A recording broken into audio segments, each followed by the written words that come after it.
As an academic, a Catholic priest, and a citizen of a democratic society, I have come to understand the essential role that ideas in shaping not only scholarship, but the very structures of justice, governance, and community life.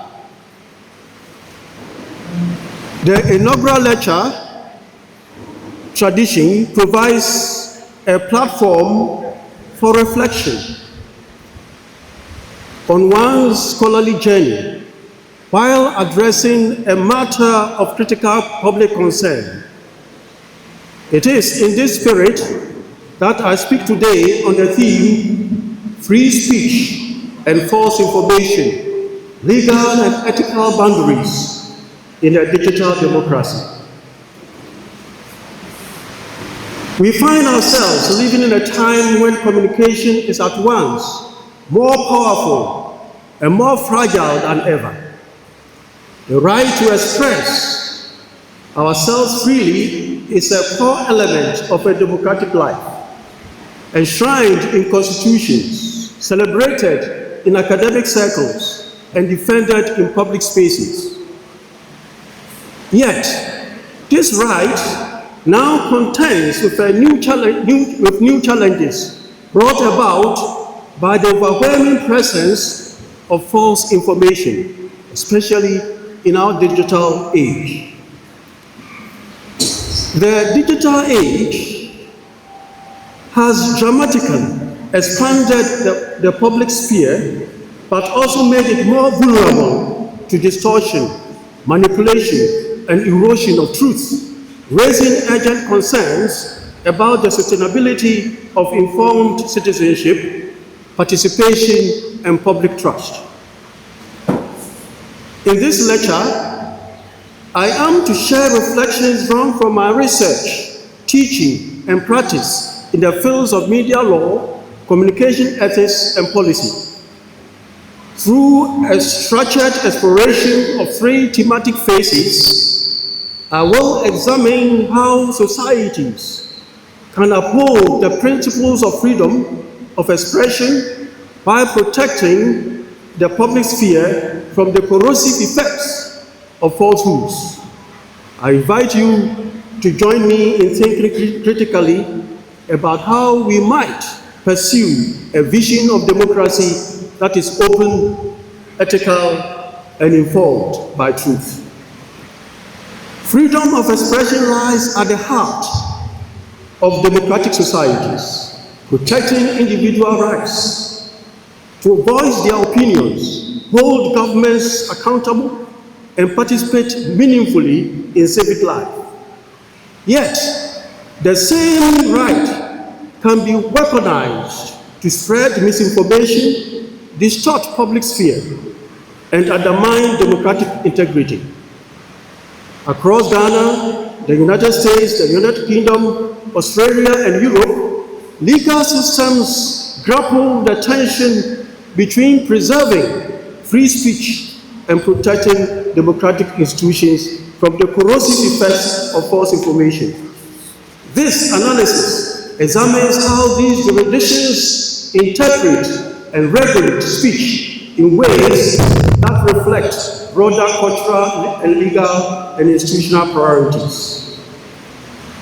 In Ghana, Article 21(1)(a) of the 1992 Constitution affirms every citizen's right to freedom of speech and expression, including freedom of the press. Yet, this constitutional guarantee operates alongside statutes such as the Criminal Offences Act, the Electronic Communications Act, and the Data Protection Act, all of which impose certain limitations. Professor Amponsah critiques these limitations, highlighting their vagueness and susceptibility to political misuse. In his foundational text, Law, Ethics, and Policy for News Media Professionals in Ghana, Amponsah argues that while Ghana's legal framework aligns with democratic ideals, enforcement is often weak and selectively applied, creating openings for repression under the guise of regulation. Digital technologies have profoundly disrupted the way information is produced, shared, and perceived. The rise of social media, fake news, and artificial intelligence has transformed traditional journalism, introducing complex challenges to democratic discourse and public trust.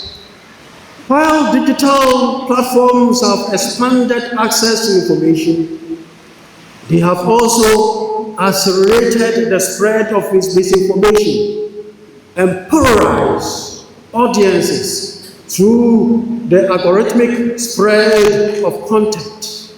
These dynamics demand a rethinking of media law and policy, journalistic ethics, and public education.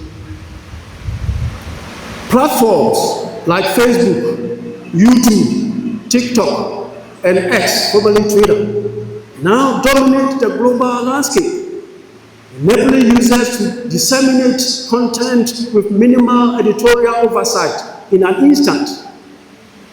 Unlike traditional media, governed by newsroom standards, these platforms are driven by algorithms that reward speed, virality, and emotional engagement, often at the expense of accuracy and context. Chair, ethical breaches within journalism itself are equally harmful. Publishing unverified claims, manipulating visuals, or failing to correct errors not only damages individual credibility, but also the reputation of journalism as a whole.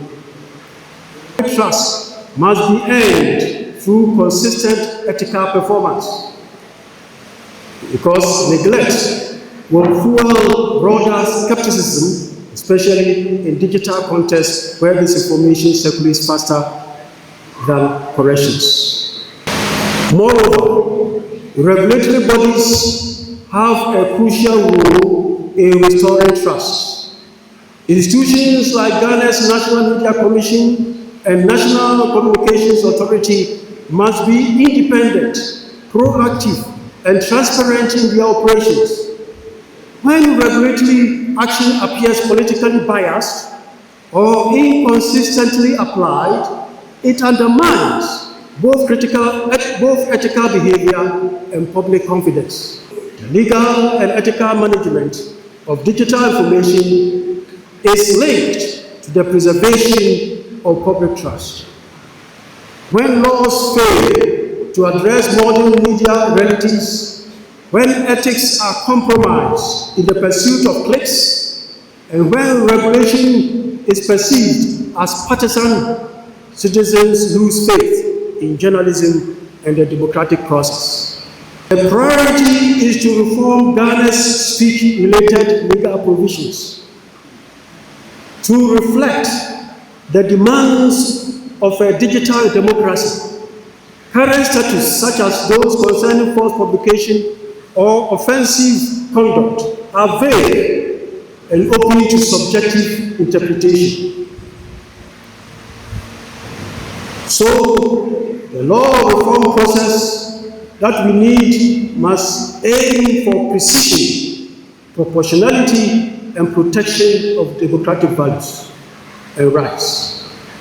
Clear distinctions must be made between deliberate disinformation and unintentional reporting errors. Laws should avoid criminalizing speech unless it poses a genuine threat to public order.